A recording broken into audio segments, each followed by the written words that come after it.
Hello guys, আজ জুম্মাবাদ।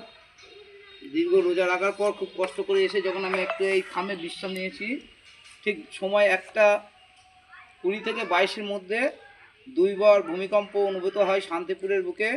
যেহেতু আমি প্রথমে এটা শিওর হতে পারছিলাম না, হয়তো দুর্বলে আমি মনে করলাম যে এটা শরীরটা কাঁপছে, কিন্তু দ্বিতীয়বার যখন আমার বাড়ির ছেলেপিলেকে সবাইকে জিজ্ঞাসা করছি, প্রতিবেশীকে, ওরা বুঝতে পারেনি। কিন্তু আমার পার্শ্ববর্তী এক কাকা বলছে তার জগে জল কাঁপছিল।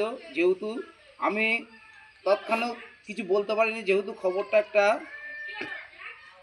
খুব গুরুত্বপূর্ণ খবর। কিন্তু এখন আমি টিভি খুলে দেখি সেই ভূমিকম্পের খবর। যখন ভূমিকম্প হচ্ছিল, আমার দুই পা কিন্তু মাটির দ্বারা এই আমার ঘরের এই মেঝের ওপর রাখা ছিল। প্রথমে মোটামুটি ভালোই কম্পন হয় এবং সেই কম্পনে আমার পুরো শরীর কাঁপে।